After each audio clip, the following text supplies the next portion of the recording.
प्रेग्नन्सीमध्ये आहार कसा असावा? आपण गरोदर राहिलो म्हणजे लगेच जे सुरू करतात, नाही आता आई आणि बाळ दोघांसाठी खायचं आहे, मग दुप्पट खायला पाहिजे वगैरे, तो काही तशातला भाग नसतो. प्रेग्नन्सी दरम्यान कुठले पोषक तत्व हे अत्यावश्यक असतात? सगळेच पोषक तत्व अत्यावश्यक असतात. हे मोठे म्हणतात की जेवण झाल्यावर तुम्ही विड्याचं पान खाल्लं रोज तर होणारं बाळ गोरं होईल. तुमचा बाळाचा रंग जो आहे हा जेनेटिकली प्रीडिटर्मिन्ड असतो. आई वडिलांच्या ते जे जीन्स आहेत त्याच्यावर ते ठरतं बाळाचा रंग काय. विडा खाऊन काय आता हे मिथ आहे का हे खरं आहे हे तुम्ही सांगा की पपई आणि अनानस हे खाल्ल्याने गर्भपात होतो असं म्हणतात. सो ह्यात काही तथ्य आहे?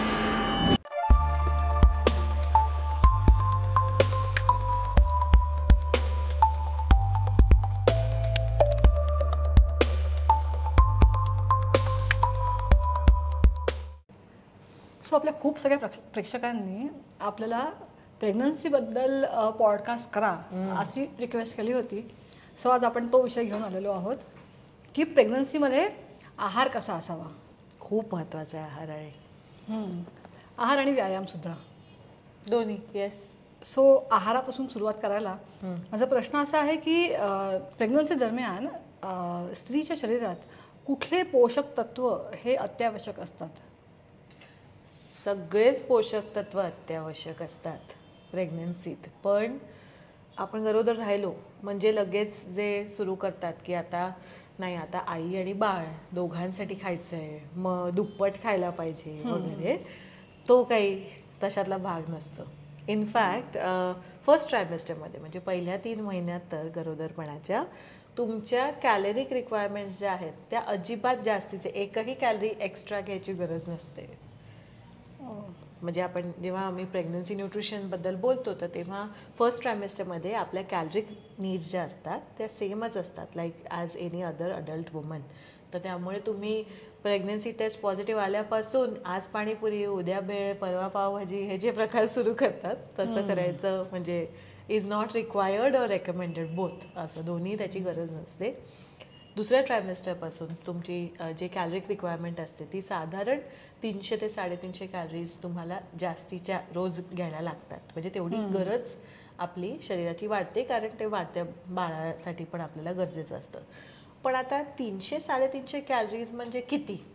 एक साधारण मला सांग, तुला काय वाटतं 300 कॅलरीज म्हणजे काय काय खावं लागत असेल किंवा व्हॉट कॅन बी 300 कॅलरीज?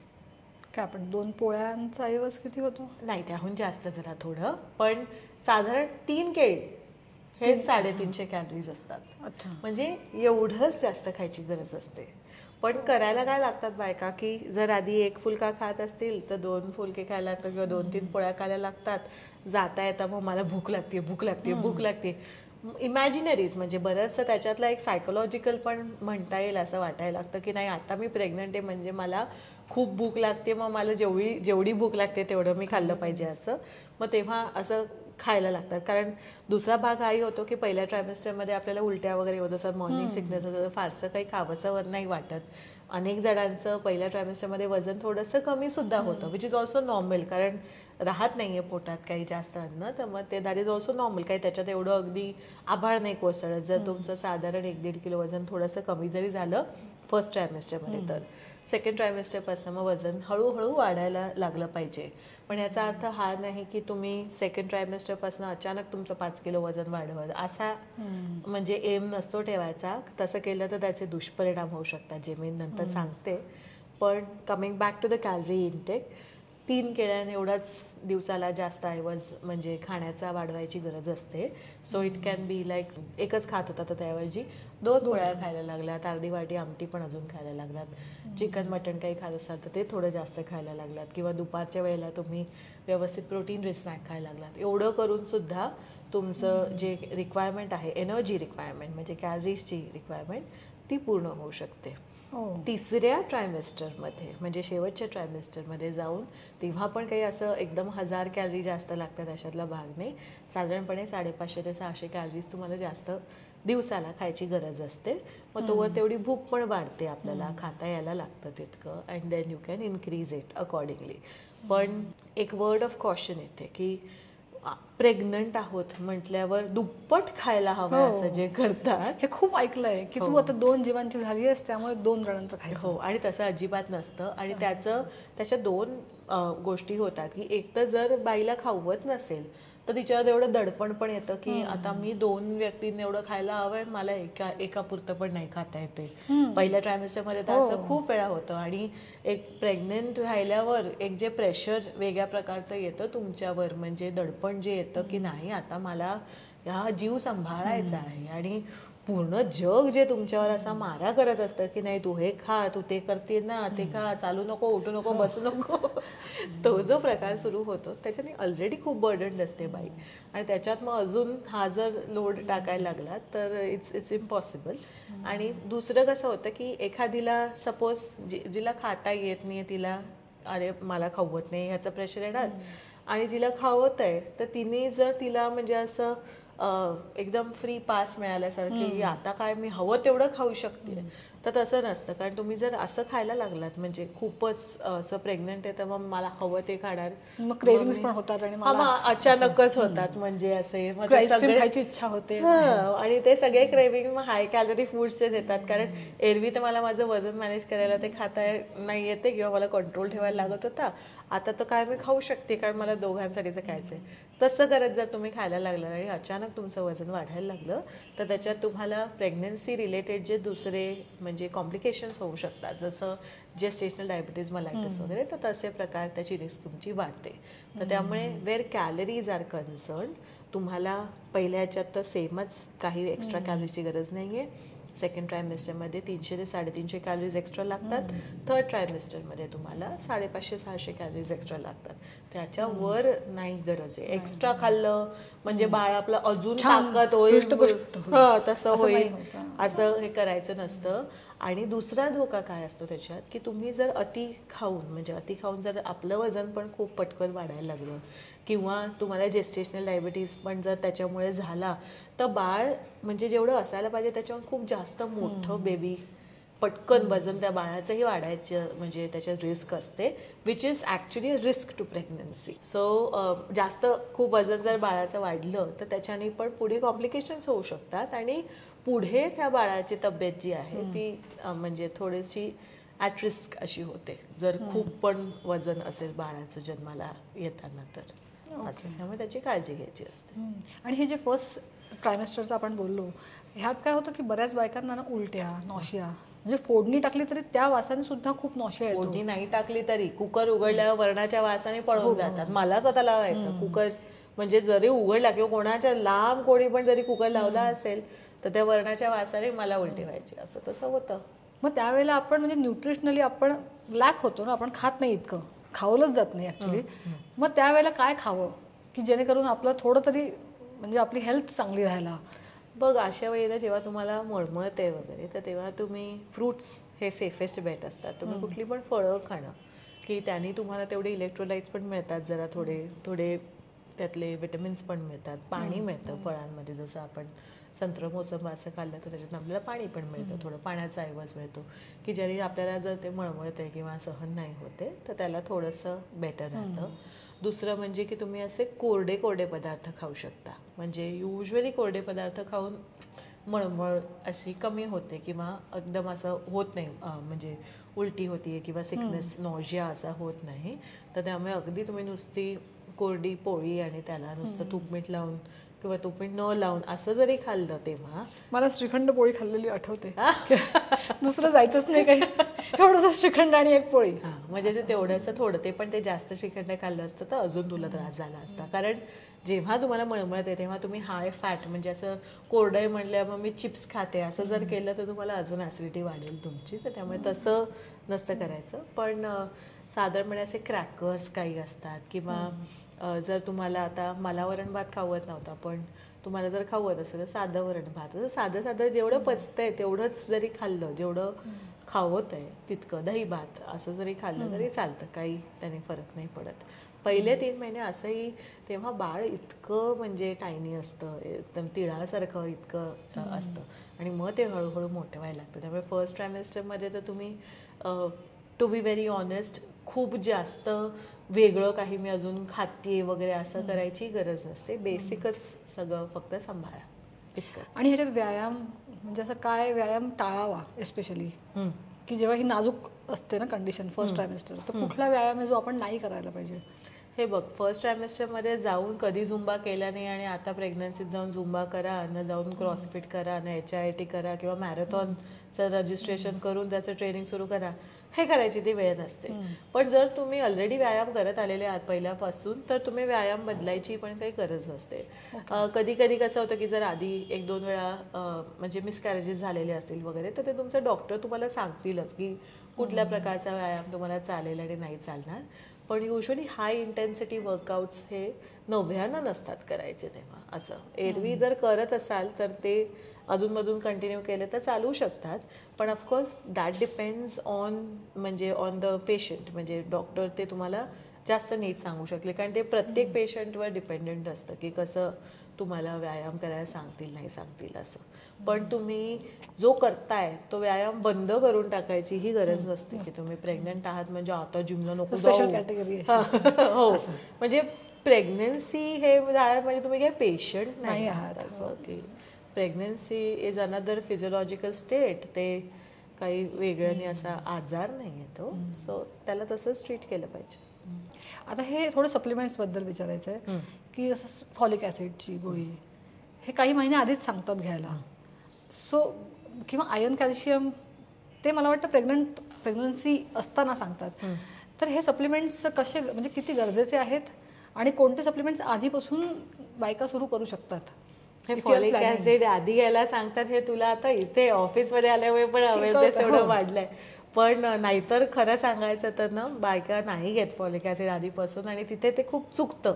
कारण तुम्ही प्रेग्नन्सी प्लॅन जेव्हा करता तर तेव्हापासूनच तुम्ही म्हणजे आधीपासूनच साधारण 3 ते 4 महिने आधीपासून तुम्ही 5 मिलीग्राम फॉलिक ऍसिड अशी जी अशी छोटीशी गोळी मिळते तितकी रोज घ्यायला पाहिजे. कारण फॉलेट लेवल्स म्हणजे फॉलिक ऍसिड हे जे आहे हे बाळाच्या मेंदू आणि त्याचे जे सगळे म्हणजे न्यूरोलॉजिकल सिस्टम्स जे असतात नर्वस सिस्टमच्या डेव्हलपमेंटसाठी खूप गरजेचं असतं. आणि तुम्ही जर फॉलिक ऍसिड म्हणजे कमी असेल तुमच्यात स्पेशली ॲट कन्सेप्शन आणि मग नंतर म्हणजे इन द फर्स्ट ट्रायमेस्टर, तर तुम्हाला त्या बाळाला स्पायना बायफिडा नावाचा आजार होण्याची खूप मोठी रिस्क असते.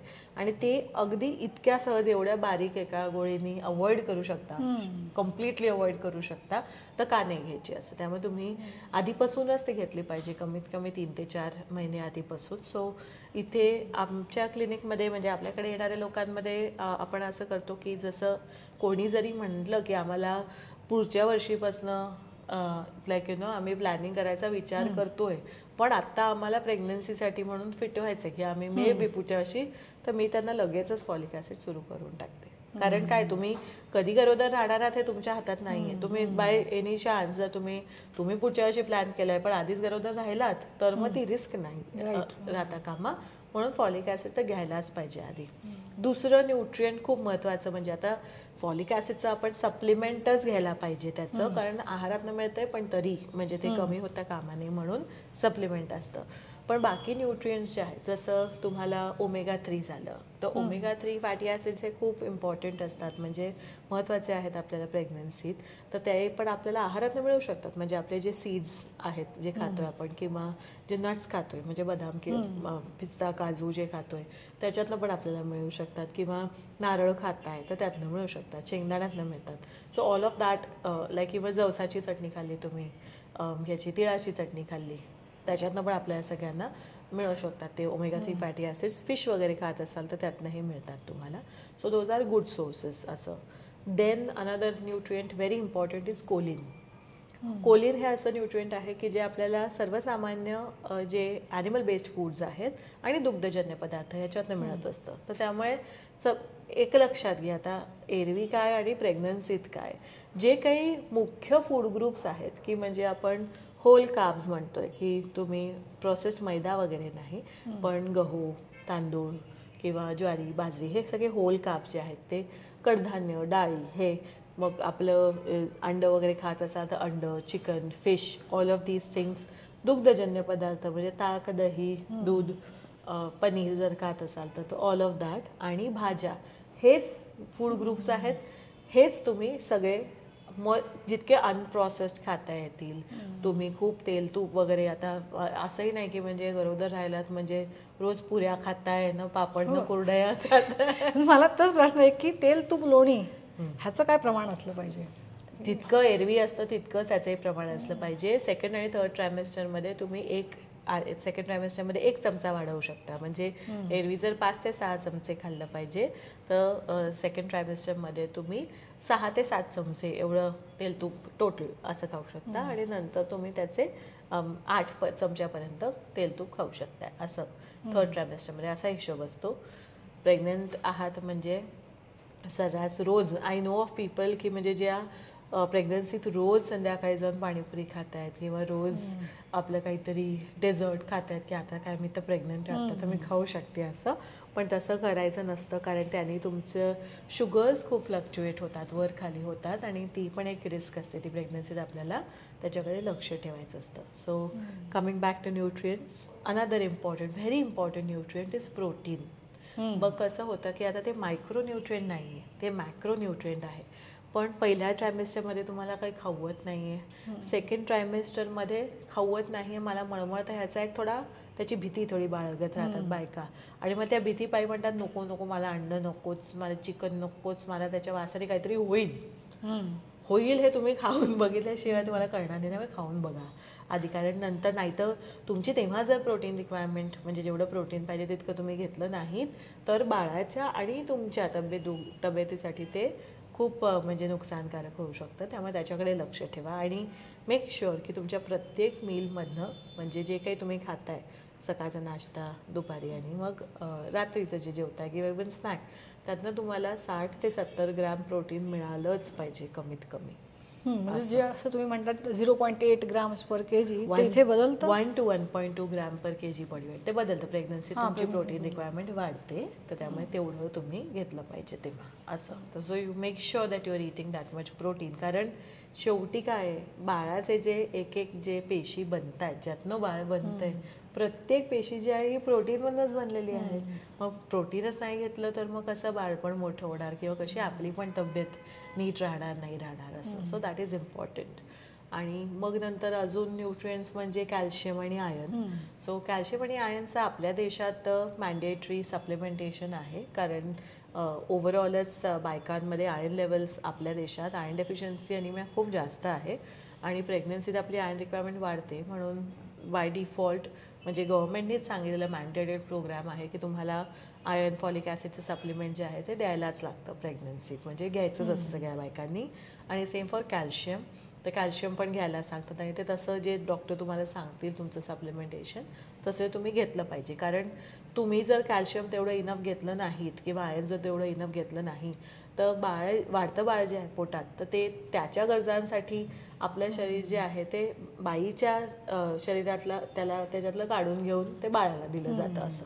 आणि मग त्यानंतर म्हणून नंतर सपोज आता प्रेग्नन्सी नंतर काही वर्षांनी 4-5 वर्षानंतर काही फ्रॅक्चर होणं वगैरे असं जे होतं बायकांमध्ये, it happens because of poor calcium and D3 levels during your pregnancy. असं की तेव्हा तुम्ही नीट खाल्लं नाही काय ते, आणि मग नंतर तुम्हाला बाळ पळायला लागलं, त्याच्या मागे पळता पळता माझा पाय मुरगळला, मला फ्रॅक्चर झालं. हे जे होतं ते तुम्ही प्रेग्नन्सीत तुमच्या न्यूट्रिशनचं काळजी न घेतल्यामुळे होतं. सो हे जे आपण दुर्लक्ष करतोय, बाळाला तर मिळतंय सगळं. हो, बाळाला मिळतं, पण बायकांचीच तब्येत नाजूक होते. मग तुम्ही बाळाच्या मागे जी पळापळी करायचे, मग त्याच्यात मग असं फ्रॅक्चर वगैरे काही करून घ्यायचे नसतील. आणि अर्थात तुमचं शरीर आहे, त्याची हाडं तुम्हाला वीक नको व्हायला हवी असतील म्हणजे, तर then you have to eat right आणि त्याचं सप्लिमेंटेशन घेतलंच पाहिजे. आणि हे विटॅमिन D आणि B12, हां, D3 B12चं पण देतात, पण नॉट ऑलवेज. म्हणजे युजली आम्ही काय म्हणतो की तुम्ही आधीच जे काही सप्लिमेंटेशन आहे ते करून टाका. कॅल्शियमचं जे तुम्हाला सप्लिमेंट जे देतात डॉक्टर, तर त्याच्यात युजली कोलकॅल्सिफेरॉल म्हणजे D3 हे असतंच त्याच्यात थोड्याफार अंशात. अगदी 1000 IU इंटरनॅशनल युनिट्स जे त्याचं युनिट आहे, अगदी 1000 IU जरी नसलं तरी 400 IU पर्यंत युजली देतात सप्लिमेंट त्याच्यात. त्यामुळे D3चा एवढा हे नाही आहेत भाग, म्हणजे सप्लिमेंट तुम्ही गोळी जर कॅल्शियमची घेत असाल तर D3चा एवढा प्रॉब्लेम नाही आहेत. B12चं पण म्हणजे तुम्ही डाएट थ्रू जसं तुम्ही डेअरी प्रोडक्ट्स किंवा नॉनव्हेज वगैरे जर खातच असाल तर त्याच्यातनं तुम्हाला मिळतं. पण जर मुळात तुम्हाला माहिती आहे की आधी, म्हणून preparing for pregnancy is important. की म्हणजे आता आज ठरवलं की उद्यापासून असं नसतं करायचं. कारण अनफॉर्च्युनेटली हल्ली आपली लाईफस्टाईल अशी नाही आहे की ज्याच्यात आपण अगदी पूर्ण वेळ 100% आपले लेवल सगळे असतात असं, किंवा तब्येत 100% असते अशातला भाग नाही आहे. हल्ली लाईफस्टाईल खूप विचित्र वाईट झालेली आहे की ज्याच्यात खूप सर्रास म्हणजे सगळ्यांना न्यूट्रिएंट डेफिशियन्सीज असतात. तर त्यामुळे तुम्हाला जर आधीपासून तुम्ही जरा ब्लड टेस्ट वगैरे करून घेतल्या तर जी डेफिशियन्सी असतील त्याच्यासाठी तुम्ही सप्लिमेंट घेऊन टाकू शकता. असं आता ह्यात मला एक विचारायचं आहे की हे जे ओव्हरवेट असतात बायका हल्ली, आणि ते आपल्याकडे खूप येतात बायका की ते प्लॅन करतायत प्रेग्नन्सीसाठी आणि मग त्यांना वजन कमी करायचं असतं. सो हे म्हणजे गरजेचं आहे का की तुमचं वजन नियंत्रणात असणं टू गेट प्रेग्नंट? असं टू गेट प्रेग्नेंट असं खूप डायरेक्ट असं नाही म्हणता येणार. पण जर तुम्ही तुमचं वजन मॅनेज केलेलं असेल, म्हणजे तुमचं खूप अति पण एक्स्ट्रा वेट नसेल असं, तर मग तुम्हाला your chances of conception are a little better. किंवा जरी आता कसं होतं की वजन जेव्हा जास्त असेल तुमचं तर तेव्हा त्याचबरोबर तुम्हाला लेप्टिन तुमचे लेवल्स वाढणं, इन्सुलिन लेवल्स वाढणं सगळं व्हायला लागतं. इन्सुलिन रेझिस्टन्स वाढलं मग, किंवा कोलेस्ट्रॉल वाढलेलं असतं जर वजन वाढलेलं आहे तर त्याच्याबरोबर ट्रायग्लिसराईड्स हाय असतात. मग आता ह्या लेवल्स सगळ्या नॉर्मल असल्या पाहिजेत. ह्या लेवल्स जर नॉर्मल नाही आहेत तर मग कुठून ना कुठून तो फॅक्टर येणारच आहे की ज्याच्यात तुम्हाला बी इट इन युअर प्रेग्नन्सी म्हणजे कन्सेप्शनच्या वेळेस किंवा इवन नंतर. So which is why it's important की तुम्ही वेट मॅनेजमेंटकडे, की म्हणजे आधी जर तुमचं वजन म्हणजे जास्त असेल, तुम्हाला माहिती आहे की आयडियल वेटपेक्षा तुमचं वजन जे आहे ते 20 किलो जास्त आहे, तर बेबी प्लॅनिंग करायच्या आधीच तुम्ही ते वेट मॅनेज करून कमी केलेलं बेटर आहे. आणि तसं करताना नेहमी लक्षात ठेवलं पाहिजे की तुम्ही फॅट लॉसकडे लक्ष द्यायचं आहे.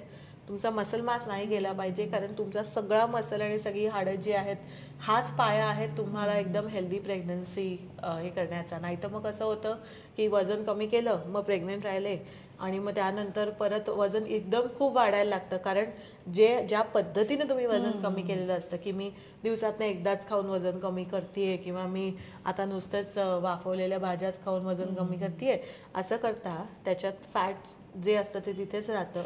तुमची हाडं आणि तुमचं मसल जे आहे ते कमी होतात आणि मग ड्युरिंग प्रेग्नन्सी मग परत सगळं खायला लागतं तुम्ही भरपूरच जास्त, आणि मग एकदम खूप वजन वाढतं आणि मग अशा वेळी ते बेड रिडन होतात, किंवा कंबरच एवढी दुखत असते, किंवा वजन पेलवत नाही, खूप वीक होतात. हे असे धोके असतात. म्हणून तुम्ही एक सस्टेनेबल मेथडनी जर तुमचं वेट मॅनेज केलेलं असेल, मसल मास इंटॅक्ट ठेवून ॲट टाइम मसल मास वाढवून तुम्ही जर फॅट कमी केलेलं असेल तर that is what is recommended की प्रेग्नन्सीसाठी पुढे. असं म्हणजे कसंही करून घेणं प्रकारे मी 10 किलो वजन कमी करून टाकलं तसं नसतं करायचं. आणि हे वजन असं कमी करायचं आणि मग प्रेग्नंट असताना आई आणि आजी सगळे अळीवाचे लाडू, अरे हो, मेथीचे लाडू, डिंकाचे लाडू असं सांगतात. मग त्याच्याने वजन वाढतं पण. सो ह्याच्यातनं काय न्यूट्रिएंट्स मिळतात की तुम्हाला हे जे विटॅमिन डी म्हणा का कॅल्शियम हे मिळतं आपल्याला ह्याच्यातून? एक तर पहिली गोष्ट ना, आता म्हणजे हा प्रकार मीही केलेला आहे. मला जेव्हा पौष्टिक लाडू द्यायचे वेन आय वॉज प्रेग्नंट, तेव्हा मला पौष्टिक लाडू मुळात आवडतच नाहीत. ठीक आहे, तर त्यामुळे मला जेव्हा द्यायचे तर तेव्हा मला ते एक निमित्त होतं, नाही मला लाडू नको आहे, माझं वजन वाढून बसेल. ठीक आहे, उगीच जास्त वजन वाढून बसेल.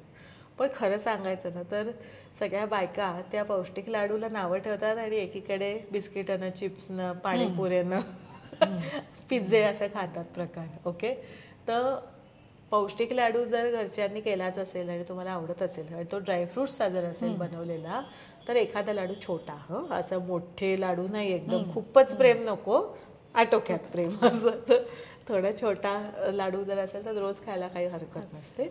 पण तुम्ही खूप जास्त जर खाल्लेत ते लाडू तर मग त्याच्याने 2-3 प्रकार तुम्हाला दुसरे त्रास व्हायला लागू शकतात. एक की तुमचे कॅलरीज खूप वाढणार, दुसरं की तुम्हाला त्याच्यामुळे इतके जर ड्रायफ्रुट्स त्याच्यात असतील आणि तुम्हाला एरवी अजिबात ड्रायफ्रुट्स खायची सवय नसेल, म्हणजे ड्रायफ्रुट्स म्हणजे नट्स राहतात, तर त्याचं खायची सवय नसेल जर की बदाम, पिस्ते, काजू खायची, आणि मग एकदम रोज खायला लागल्यावर तुम्हाला पुरळ वगैरे येऊ शकतं, असं होऊ शकतं. आणि थर्डली तुम्हाला त्याच्याने इदर कॉन्स्टिपेशन किंवा लूज मोशन काही पण होऊ शकतं, कारण अचानक तुम्ही तुमचं फॅट आणि फायबर इंटेक खूप वाढवता. तर त्यामुळे खायचं आहे तर हरकत नाही आहे असा काही एखादा लाडू खाल्ला तर प्रेग्नन्सीत, पण तो छोटा त्याची साईज असावी आणि ते खाऊन आपल्याला तो करत ते पचतंय की नाही ते त्याच्याकडे जरा थोडं लक्ष द्या. आणि नाहीतर लाडू नको पण मी बिर्याणी मागवते असं करू नका. Right right. आता अजून एक विचारायचं आहे की ह्याच्यात प्रेग्नंट असताना बायकांनी कुठल्या टाईपचे फूड ग्रुप्स म्हणा काय हे अवॉइड केले पाहिजे, म्हणजे टाळावे? फूड ग्रुप्स अवॉइड करायचे म्हणजे तुम्ही 2-3 गोष्टी लक्षात ठेवायच्या असतात, की जसं फिश जर खात असाल तर तुम्ही एक असं स्पेसिफिक ग्रुप म्हणजे असतो प्रकारचे मासे जे असतात त्याची आपण लिस्ट इथे शेअर करूया स्क्रीनवर तुमच्यासाठी. तर ते जे आहे ते जरा टाळलेले किंवा ते कुठून म्हणजे आलेत तुमच्यापर्यंत, कारण काही काही एरियातले जे आहे तिथे मर्क्युरी जास्त असतं पाण्यात. मग मर्क्युरी इज नॉट रेकमेंडेड, म्हणजे मर्क्युरी पॉयझनिंग होऊ शकतं आणि दॅट इज म्हणजे तुम्हाला बाळासाठी ते चांगलं नसतं. तर त्यामुळे त्याच्याकडे लक्ष दिलं पाहिजे. अल्ट्रा प्रोसेस फूड्स जे असतात की जे खूप हाय सोडियम असतात, इन्स्टंट नूडल्स, केचअप किंवा इवन तुम्ही चिप्स वगैरे खातात ते, किंवा आपल्याला जे असे फ्रोझन डिनर्स वगैरे मिळतात किंवा रेडी टू ईट जे एकदा 2-3दा ऑलरेडी तळलेले परत आपण तळून किंवा हल्ली एअर फ्रायरमध्ये असं एअर फ्रायरमध्ये तुम्ही हे करताय पण ते ओरिजिनली ऑलरेडी 2दा तळून मग त्यांनी फ्रीज केलेले असतात. सो हे सगळे high sodium high calorie foods जे असतात किंवा इवन म्हणजे soda, carbonated soda which is your आपले हे कार्बोनेटेड ड्रिंक्स जे सॉफ्ट ड्रिंक्स ज्याला म्हणतो, किंवा ज्यूसेस पण प्यायला लागतात. नाही ज्यूस पी म्हणजे बरं, फ्रूट ज्यूस तो हेल्दी होत आहे असं, तर तशाची काही गरज नसते. प्रेग्नन्सीत सुद्धा फ्रुट्स खा तुम्ही जे आहेत ते, पण ज्यूस करू नका, काही त्याची गरज नसते. सो रेडीमेड ज्यूस तर नाहीच नाही. रेडीमेड ज्यूस पण नाहीच नाही असं. आणि ज्यूस नाहीच म्हणजे इवन घरी केलेलं असतं तरी एखादा ठीक आहे, पण रोज रोज आपलं नाही ज्यूस हेल्दी आहे असं काही करायची गरज नसते. नारळ पाणी पिऊ शकता, काही प्रॉब्लेम नाही. आणि अवॉइड करण्याच्या याच्यात अजून म्हणजे की जसं खूप हेवी डेझर्ट्स खातात, म्हणजे केक न पेस्ट्रीज आणि तुम्ही चॉकलेट आईस्क्रीम असं सगळं पण खायला लागतात की नाही त्याने मला गार बरं वाटतं, ॲसिडिटी होते, कारण थर्ड ट्रायमेस्टर दरम्यान ॲसिडिटी पण तुम्हाला व्हायला लागते, हार्टबर्न व्हायला लागतं. तर मध्ये नाही मी आईस्क्रीम खाते वगैरे, दॅट इज नॉट रेकमेंडेड. आणि those things you need to avoid. आता एक असा प्रश्न आहे की मसालेदार किंवा हे तळकट खाणं हे बाईनी खाल्लं तिला त्रास नाही होते, पण जे म्हणतात की बाळाला त्रास होईल, हे खरं आहे का? बाळ पोटात आहे तोवर तर म्हणजे बाळाला त्रास होईल म्हणजे कसं होऊ शकतं की तुमचे जर सपोज आता तुम्ही अति तेलकट तुपकट खाल्लं आणि तुमचं वजन जर वाढायला लागलं खूप जास्त, तर त्यांनी तुम्हाला जेस्टेशनल डायबिटीज मलायटिस होऊ शकतो, किंवा तुम्हाला इवन प्री एक्लॅम्सियाची तुमची रिस्क जी आहे की म्हणजे प्री एक्लॅम्सिया म्हणजे काय की प्रेग्नन्सी तुमची ब्लड प्रेशर खूप वाढणं, तर अशी रिस्क जी आहे ती तुमची वाढू शकते आणि मग त्याच्याने पुढे बाळाला त्रास होऊ शकतो, कारण दॅट्स अ रिस्क असं टू द फिटस. सो म्हणजे जास्त तळलेलं किंवा मसालेदार अवॉइडच करा. एखादा ठीक आहे, पण म्हणजे रोजच डोळा जेवण नसतं ना. आणि हे आहे की आपल्याला मध्यरात्री भूक लागते, म्हणजे अशा वेळेला बायकांनी काय खावं? हे बघ, हा मध्यरात्री भूक लागण्याचा जो प्रकार आहे तो फक्त गरोदरपणीच नाही पण एरवी सुद्धा होतो लोकांना, कारण ते व्यवस्थित प्रोटीन खात नाहीत म्हणजे आहारात त्यांच्या. तर तुम्ही डिनर जर तुमचा प्रोटीन डेफिशियंट आहे किंवा नुसतीच पाणीपुरी खाऊन आलात ज्याच्यात प्रोटीनच्या नावाने 0 आहे, तर मग काय तुम्हाला भूक लागणारच आहे नंतर, कारण पोट भरलेलं राहणार नाही जास्त वेळ. मग अशा वेळी जर आता अगदी लागलीच आहे भूक, तर तेव्हा तुम्ही एक अंडं खाऊ शकता जर खावंसं वाटत असेल तर, किंवा एखादं फळ ना त्याच्याबरोबर हाय प्रोटीन योगर्ट खाल्लं असं करू शकता, किंवा जो तो पौष्टिक लाडू ठेवला असेल करून आईनी बेसनाचा वगैरे असेल तो थोडासा खाऊ शकता, असंही करू शकता. पण ऑफकोर्स आता लाडू वगैरे रात्री खाताना एक काळजी घ्यायची की त्याच्याने ॲसिडिटी पण, कारण तुपात असतो ना बनवलेला, तर परत ॲसिडिटी पण जास्त होऊ शकते. तर त्यामुळे ऑलरेडी जर ॲसिडिटी होत असेल तर मग गपचूप एक केळं खाणं झोपून जा. आता हे मिथ आहे का हे खरं आहे हे तुम्ही सांगा, की पपई आणि अनानस हे खाल्ल्याने गर्भपात होतो असं म्हणतात. सो ह्यात काही तथ्य आहे का? नाही आहे तथ्य. पपई आणि अननसात 2 वेगळे एन्झाईम्स असतात. पपईत पॅपेन असतं, अननसात ब्रोमेलाइन नावाचं एन्झाईम असतं. तर त्याच्यामुळे कसं होतं की ते जसं मीठ म्हणजे मटण वगैरे बनवताना जर तुम्ही ते घातलेलं असेल, कच्चा पपई किसून घालतात की त्याला ते नरम व्हायला म्हणून, जरा ते मीठ टेंडराईज करण्यासाठी, तर त्याच लॉजिकने असं म्हणतात की तुम्ही जर पोटात ते खाल्लं तर मग तुमचा गर्भपात होऊ शकेल असं, पण तसं काही नसतं. आणि मुळात काय होतं की आपण ते खाल्ल्यावर आपल्या शरीरातले जे ओरिजिनल एन्झाईम्स आहेत ते त्या सगळ्याला तोडून टाकतात ना, डायजेस्ट करतात. डायजेस्टिव्ह एन्झाईम्स असतात ना पोटात, तर ते खाऊन टाकतात. आणि पपईनी काही त्रास व्हायला म्हणजे त्याच्या लेवल्स काही अशा यायला तुम्हाला रोज म्हणजे 4-5 क्विंटल पपई खायला लागेल. एवढे खाल्ल्या जर खाऊ जरी शकलात जरी तर तुम्हाला ऑब्स्ट्रक्शन होणार आहे, म्हणजे वेगळंच काहीतरी प्रकार होऊन बसेल असं. तर त्यामुळे सांग रिअलिस्टिक. पण तुम्हाला म्हणजे अगदीच असं की मला ते खाऊन जर मळमळतंय तर मुद्दाम जाऊन पपई खाऊ नका असं. कारण काय पपईचा वास पण वेगळा असतो. काही काही बायकांना पपई नको मला आता त्याचा वास नको वाटतं असं होऊ शकतं. मग तसं होतं तर आत्ता नका खाऊ, मे बी 2 महिन्यानंतर खाऊन बघू शकताय, काही हरकत नाहीये. अननसाचंही तसंच. अननसाच्या बाबतीत फक्त एक लक्षात ठेवायचं म्हणजे काही काहींना खाजतं अननस, की म्हणजे तुम्ही खाल्ल्यावर आणि इट ऑल्सो डिपेंड्स ऑन ते कुठल्या सीझन मधलं आहे किंवा त्याचं म्हणजे कुठल्या प्रकारचं अननस आहे त्याच्यावर पण असतं. तर ते जर तुम्हाला खाजत असेल तर मात्र पहिल्या ट्रायमेस्टरमध्ये ते खाऊ नका, कारण ते इतकं त्या सेन्सेशनने पण परत तुम्हाला उलटी होऊ शकते खाजरं जर अननस असेल तर. सो तसं मिथ आहे म्हणजे. हा मिथ आहे काही म्हणजे खाऊ शकताय, तुम्हाला आवडतंय तर काहीच प्रॉब्लेम नाही आहे, रोज पण खाऊ शकताय. आता तसंच एक आहे की तूप खाल्ल्याने डिलिव्हरी सोपी होते, हे माहीत नाही हे खरं आहे का खोटं आहे? तूप हे कुठल्याही म्हणजे जे फॅट्स असतात तेल तूप हे लॅक्झेटिव्हचं काम करतात जर तुम्ही जास्त प्रमाणात घेतलं तर. ओके. जेव्हा आता तुम्हाला अगदी तुम्ही फुल टर्म झालेले आहात आणि वाट बघताय आता कधी बाळ बाहेर निघेल असं, मग अशा वेळी जरा रोज तूप खायला सांगतात की म्हणजे तितकंच तुम्हाला लॅक्झेटिव्ह इफेक्टमुळे लेबर पेन जर सुरू झालं वगैरे तर असं. Ideally it is not recommended, कारण तुम्ही जर तूप जास्त खायला लागलात आणि हे अर्ली प्रेग्नन्सीमध्ये जर केलं की म्हणजे तुम्ही मला like you know as in second ट्रायमेस्टरमध्येच मी भरपूर तूप खातीये किंवा असं चमचा घेऊन की माझं पोट साफ व्हायला असं, किंवा पुढे जाऊन माझं बाळ नीट निघेल बाहेर पटकन निघेल अशा ह्याच्यात. पण तुम्ही आधीच जर तुम्हाला डायरिया सुरू झाला त्याच्यामुळे तुपामुळे तर मग that is a bigger risk, कारण ते बाळासाठी म्हणजे फॉर युअर फिटस त्याचं बिगर रिस्क. तर त्यामुळे तसं करायची गरज असते काय. आता एक असं आहे की हे मोठे म्हणतात की जेवण झाल्यावर तुम्ही विड्याचं पान खाल्लं असं रोज तर होणारं बाळ गोरं होईल, हा एक मिथ आहे. अगं त्या विड्याच्या पानात काही जाऊन तुमचे जेनेटिक्स बदलायची शक्ती नाहीये की जाऊन त्याने जाऊन बदलून टाकलं आणि आपलं पूर्ण वेल जो आहे त्याला जाऊन गोरं करून टाकलं. कारण तुमचा बाळाचा रंग जो आहे हा जेनेटिकली प्रीडिटर्मिन्ड असतो. आई वडिलांच्या ते जे जीन्स आहेत त्याच्यावर ते ठरतं बाळाचा रंग काय.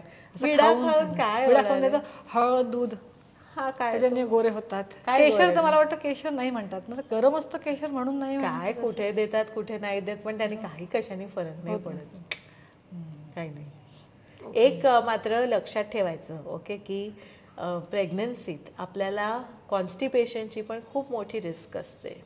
रिस्क असते म्हणजे काय होतं की मुळात आपल्या आतलं पोटाच्या आतल्या ॲब्डॉमिनल कॅव्हिटीमध्ये जे बदल होतात त्याच्यामुळे आपलं गट हेल्थ जे आहे ते बदलतं. त्यामुळे जर तू बघशील तर जसं सेकंड ट्रायमेस्टरपासून किंवा जास्त करून थर्ड ट्रायमेस्टरमध्ये गॅसेस जास्त व्हायला लागतात बायकांना. ठीक आहे की म्हणजे मी काही खाल्लं तरी आता मला खूप गॅस येतो किंवा पोट डब्बू असं वाटतंय किंवा खूपच भरलंय का असं वाटतंय, असं होऊ शकतं गच्च असं, किंवा तुम्हाला कॉन्स्टिपेशन पण होऊ शकतं. आणि आता कॉन्स्टिपेशन होऊ नसतं द्यायचं अजिबात. का बरं? कारण आपल्याला बद्धकोष्ठ म्हणजे कॉन्स्टिपेशन जर झाला तर मग आपण काय करणार आहे, आपण टॉयलेटला गेलो कुंथणार आहे.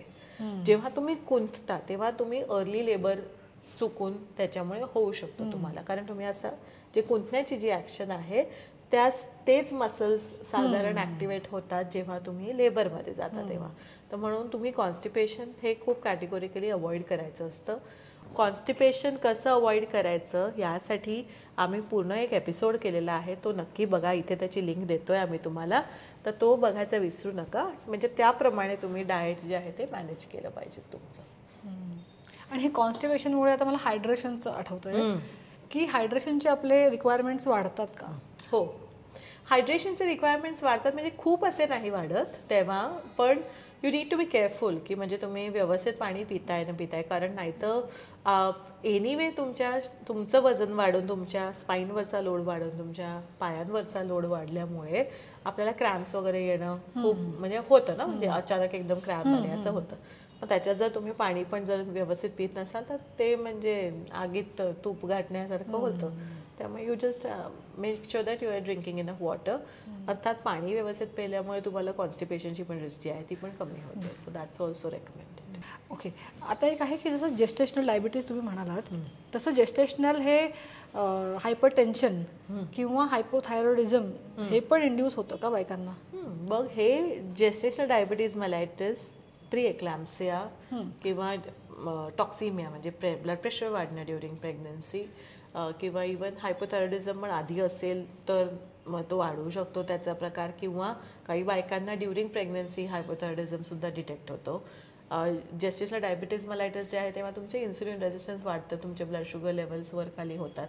जर तुम्ही ऑलरेडी डायबेटिक आहात का आणि मग तुम्ही लाईक नाव यू आर ऑल्सो प्रेग्नेंट किंवा इन्सुलिनचे युनिट्स घेत असाल तर तेव्हा तुमचं दिवसभरातले जे शुगर्स आहेत किंवा इवन अदरवाईज त्या खूप फ्लक्च्युएट नाही न होतात हे बघणं खूप गरजेचं असतं, कारण नाही तर तुम्हाला त्याच्या फ्लक्च्युएशन्समुळे इन्सुलिन रेझिस्टन्सचं प्रकार म्हणजे HbA1c लेवल्स ज्या आहेत त्या वाढलेल्या येऊ शकतात तुमच्या ग्लायकेटेड हिमोग्लोबिनच्या.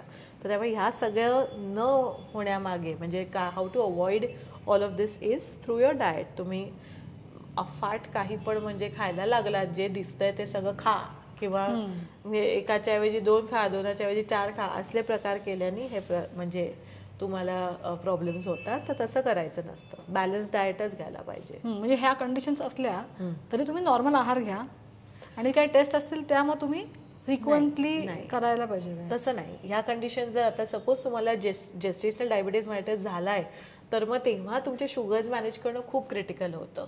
मग त्यासाठी मग तुम्ही जाऊन you seek a clinical nutritionist आणि त्यांच्याकडनं व्यवस्थित डाएट घेऊन की म्हणजे तुमच्या प्रत्येक मीलचा ग्लायसेमिक लोड हा मॅनेज करायला लागतो, कारण तुमच्या शुगर जर वर खाली होत बसल्या तर मग that becomes a big risk for the baby.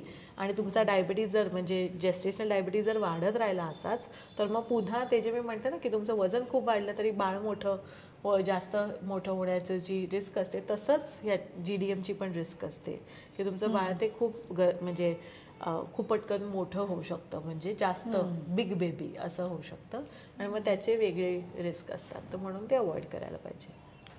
So आता प्रेग्नन्सीबद्दलचे प्रश्न तर आपले कव्हर झालेत. अजून काही असतील तर आम्हाला नक्की कळवा.